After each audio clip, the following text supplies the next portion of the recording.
أعوذ بالله من الشيطان الرجيم. بسم الله الرحمن الرحيم. الحمد لله، الصلاة والسلام على رسول الله، ثم أما بعد. السلام عليكم ورحمة الله وبركاته. امام نووی رحمه الله در کتاب ریاض الصالحینش میگوید: باب فی مسائل من الصوم، یعنی که باب در چند از مسئله های درباره روزه، یعنی این باب در چند مسئله های روزه صحبت میکند. امام نووی رحمه الله در زیر این باب 4 حدیث می آورد. حدیث اول این باب حدیث 1241 کتاب ریاض الصالحین هست. امام نووی رحمه الله در زیر حدیث 1241 کتاب ریاض الصالحین میگوید: عن ابی هریره رضی الله عنه عن النبی صلی الله علیه و سلم قال، یعنی از ابو هریره رضی الله عنه روایت است که گفت از پیغمبر صلی الله علیه و سلم که پیغمبر صلی الله علیه و سلم میگوید: اذا نسی احدکم، یعنی هنگامی که فراموش کرد کسی از شما، هنگامی که فراموش کرد کسی از شما، روزدار بود، یعنی روزداریش را فراموش کرد، فاکل، پس خورد، او شرب، یا نوشید. یک انسان روزدار بود، روزداریش فراموش کرده، یگان طعام خورد یا نوشید، آب نوشید. پیغمبر صلی الله علیه و سلم میگوید: فلیتم صومه، پس باید این انسان پره کند روزه اش را. یعنی فراموشی، یگان چیز خورد یا نوشید، آب نوشید، بعد فهمید که روزدار هست، فلیتم صومه، پس هر آینه این انسان پره کند روزه اش را، یعنی روزه اش نشکسته است، روزه اش را پره کند. فانما اطعمه الله و سقاه، پس گو هر آینه غذا دادگی است الله سبحانه و تعالی این انسان را، و سقاه، و سیراب گردانده است الله سبحانه و تعالی این انسان را، یعنی آب داده است الله سبحانه و تعالی این انسان را. پس این طعام خوردگیش یا این آب نوشیدگیش اگر از روی فراموشی باشد، پس روزهش نشکسته است، روزهش را دوام میدهد. این حدیث متفق علیه می باشد. یعنی که در این حدیث پیغمبر صلی الله علیه و سلم بیان میکند انسان فراموش کرده، انسان روزدار طعام بخورد یا یگان آب بنوشد، اگر از روی فراموشی باشد روزه اش نمیشکند. لیکن هر وقتی که در یادش زد که این انسان روزدار است، اون لقمه که در دهنش است او را باید پس گرداند، دیگر نخورد. یا آب نوشیده سبد، وقتی نوشیدن در یادش زد که روزدار هست، پس باید همون آبی که در دهنش است او را دیگر فرو نبرد، او را پس گرداند، یعنی ننوشد. اگر که اونه که در دهنش است بعد فهمیده بنوشد، روزهش میشکند. یا اونه که در دهنش است بعد فهمیده باز اون در دهنش بودگی غذا را فرو ببرد، روزهش میشکند. وقتی در یادش میزند، وقتی که به یادش آمد یا کسی اون را گفت که تو روزدار هستی، باید این انسان اون لقمه در دهنش بوده را پس گرداند، نه اینکه فرو ببرد، نه اینکه بخورد.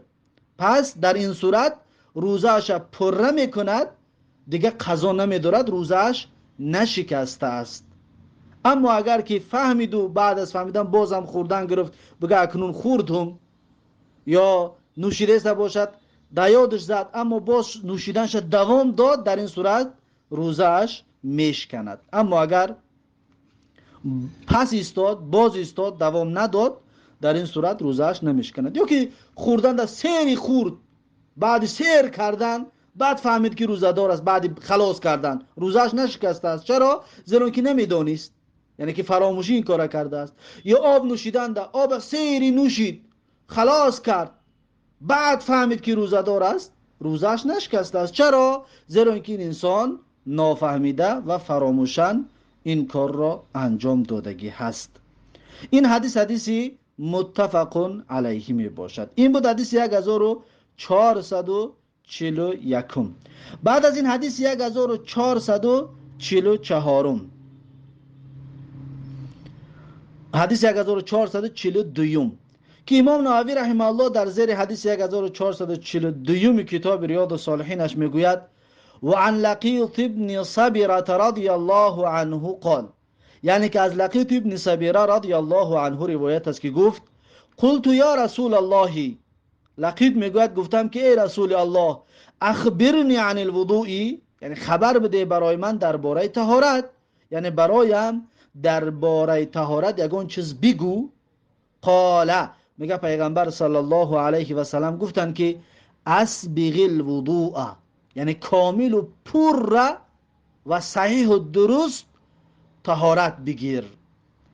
و خلل بین الاصابع، و خلال بکن در بین انگشتانت، انگشت دست یا انگشت پا، مخصوصا بعض انسان‌هایی که انگشتان پایهایش بسیار به یکدیگر نزدیک است یا سیرگوشت است که حتی اگر آب بریزد در بین اون انگشتانش آب در وقت طهارت کردن نمی درآید.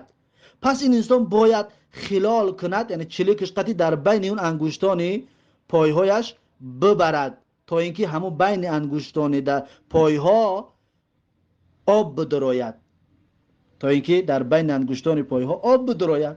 از این حساب پیغمبر صلی الله علیه و سلم گفت و خلل بین الاصابع، یعنی خلال بکن چلیکانت را در بین چلیکای پایهایت بگذران تا اینکه اون جایهایم تر شود در حالت طهارت کردن. و بالغ فی الاستنشاق، پیغمبر صلی الله علیه و سلم گفت که مبالغه بکن در استنشاق. استنشاق یعنی آب در بینی گرفتن. وقتی که در بینی انسانی که طهارت میکند بینیش را میشوید که آب میگیرد، کم تا نفس میکشد که آب بالا برود، همین را پیغمبر صلی الله علیه و سلم میگه که همین را مبالغه بکن، یعنی کم تا آب بکش تا دماغ تا برود، تا دماغ تا همین آبی در وقتی طهارت کردن در بینید میگه تا دماغ تا برود. الا ان تکون صائما، مگر اینکه میگه تو اگر روزه‌دار باشی، یعنی اگر انسان روزه‌دار باشد پس بینیش آب گرداندن مبالغه نمیکنه، نمیکشد.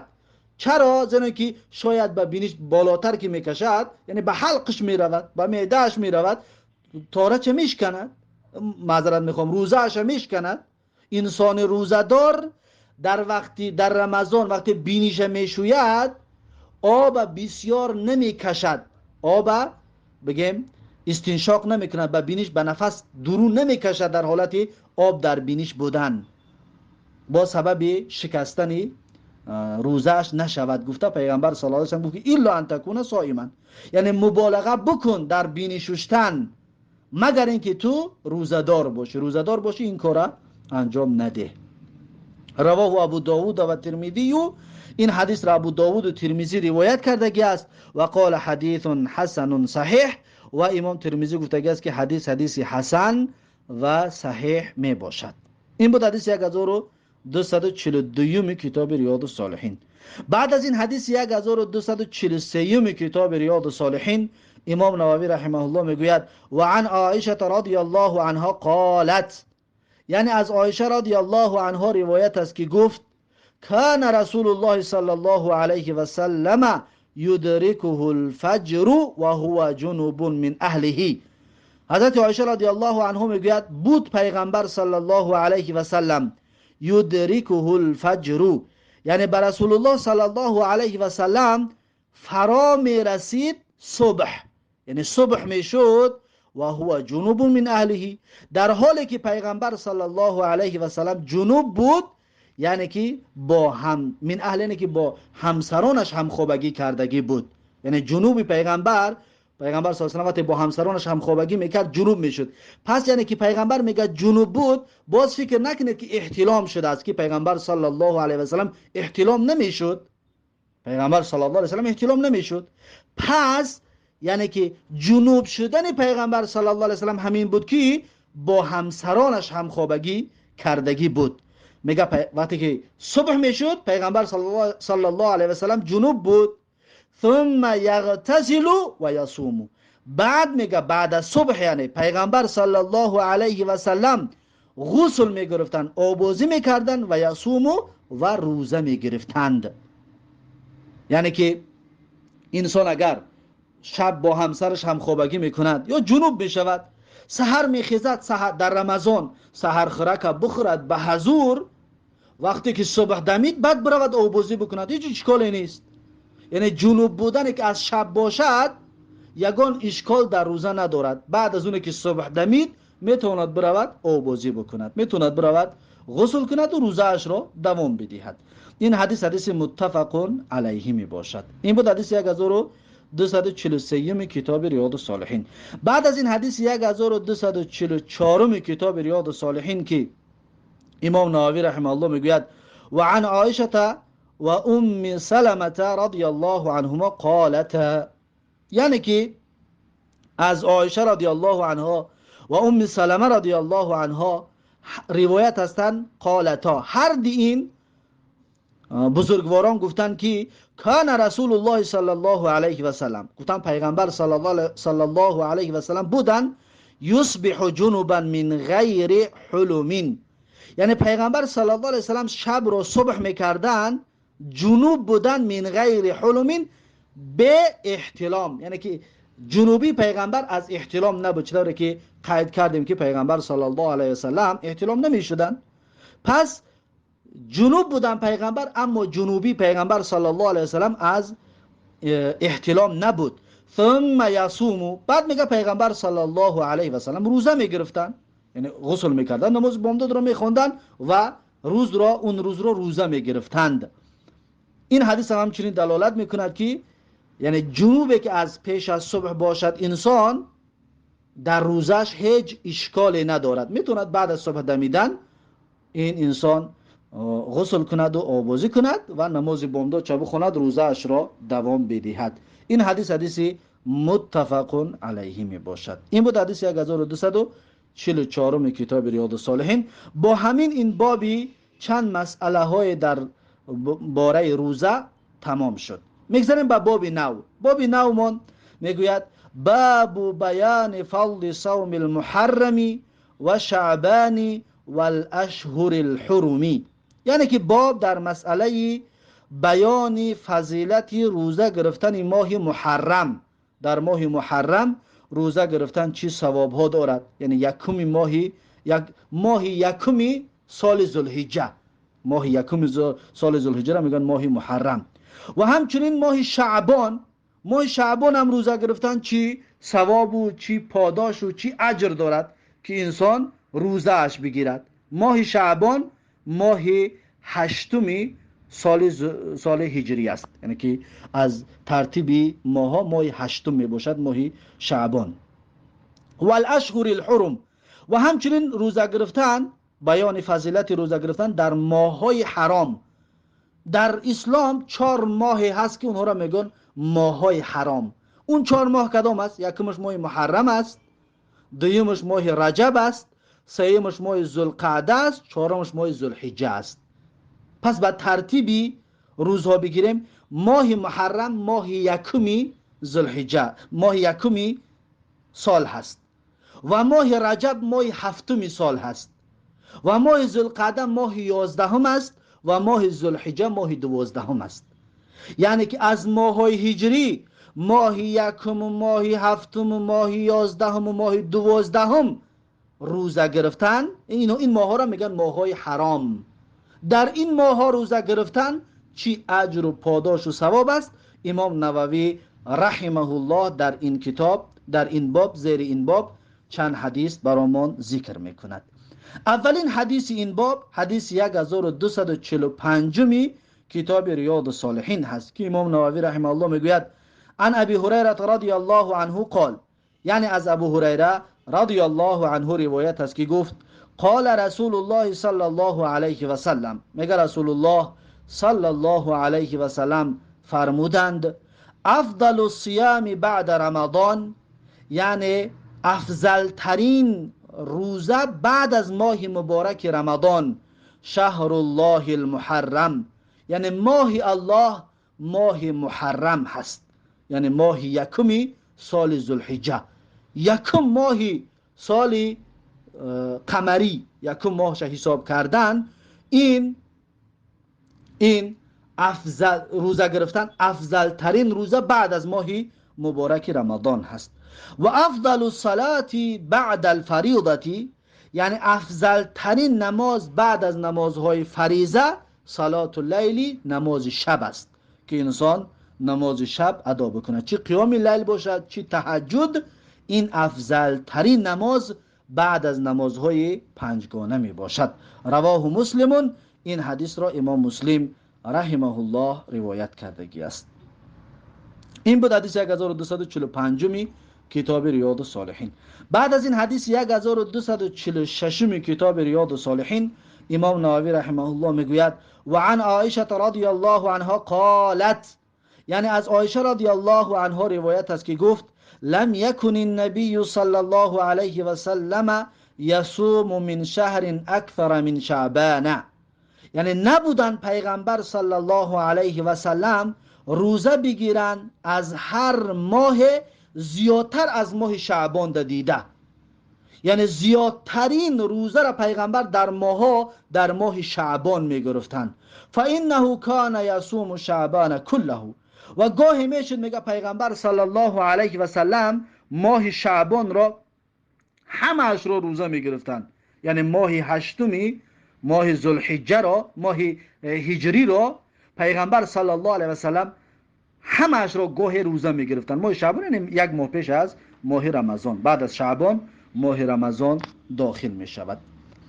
و فی روایتین، در یک روایت دیگر آمدگی است که کان یصوم شعبان الا قلیلا، یعنی پیغمبر صلی الله علیه و سلم ماه شعبان روزه می گرفتن مگر اینکه کم، یعنی کم وقتش افطار میکرد، یعنی بسیارش پیغمبر صلی الله علیه و سلم روزه می گرفتن. این حدیث متفق علیه است. یعنی پیغمبر صلی الله علیه و سلم، این حدیث دلالت میکند که پیغمبر صلی الله علیه و سلم ماه شعبان بسیارش روزه میگرفت یا که همه‌اش روزه میگرفت. این حدیث به این دلالت میکند. پس ماه شعبان روزه گرفتن فضیلت بزرگی داشته است که پیغمبر این کار را انجام میداده است. پس این بود حدیث 1246 کتاب ریاض الصالحین. بعد از این حدیث 1247 کتاب ریاض الصالحین که امام نووی رحمه الله میگوید که و عن مجیبة الباهلیة عن ابیها او عمها انه اتى رسول الله صلی الله علیه و سلم، میگد که از مجیبه باهلی، از پدرش یا که از عمکش، این مجیبه از پدرش یا از عمکش روایت کرده میگوید که انه اتى رسول الله صلی الله علیه و سلم، هر آینه پدرش یا که عمکش میگه نزد پیغمبر صلی الله علیه و سلم اومد. ثم انطلق فاتاه بعد سنتین، بعد میگه رفت از نزد پیغمبر، رفت میگه و یک سال بعد آمد، یعنی نزد پیغمبر آمد باز میگه از نزد پیغمبر رفت و یک سال بعد آمد. وقد تغیرت حاله و هیئته، میگه واقعا تغییر یافتگی بود شکل و حالت و کیفیت و قیافه این باهلی، یعنی عمکی مجیبه یا که پدر مجیبه را میگه حالتش تغییر یافتگی بود.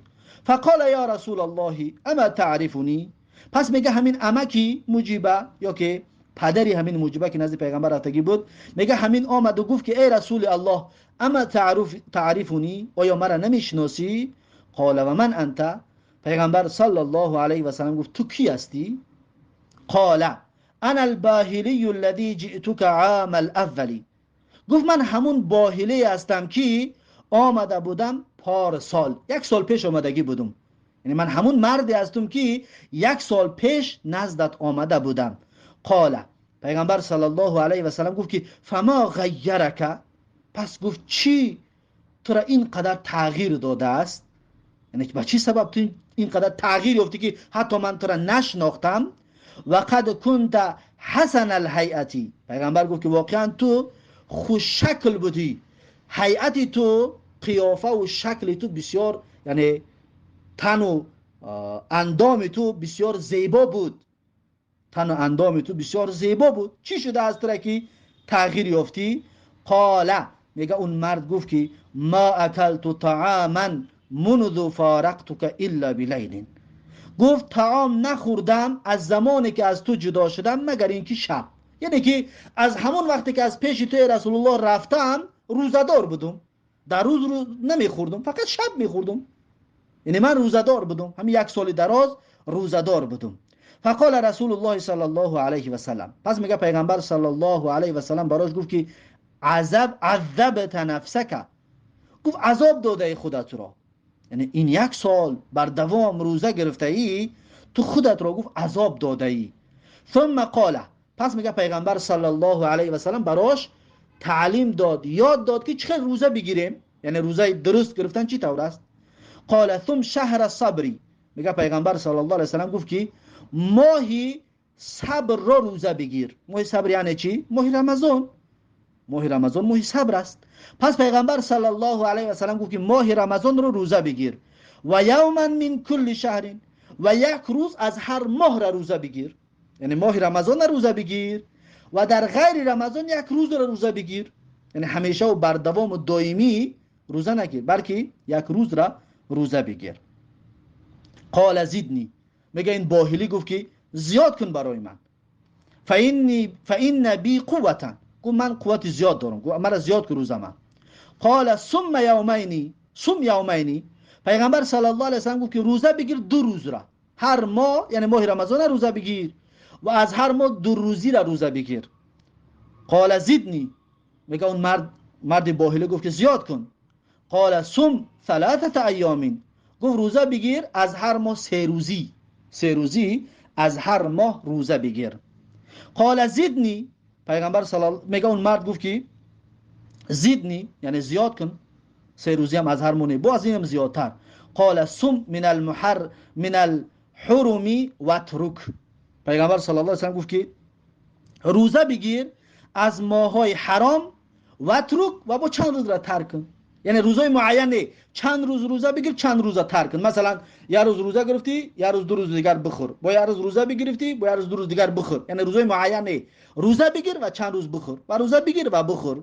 ثم من الحرم واترک، ثم من الحرم واترک، یعنی روزه بگیر از ماهای حرام باز ترکش کن. ثم من الحرم واترک، روزه بگیر از ماهای حرام و ترک. ماه حرام گفتیم که ماه محرم و ماه رجب و ماه ذوالقعده و ماه ذوالحجه را ماه حرام میگه. گفتن در این ماه روزه بگیر و ترک کن، یعنی این ماه فضیلت دارد، از این حساب در این ماه بسیارتر روزه بگیر.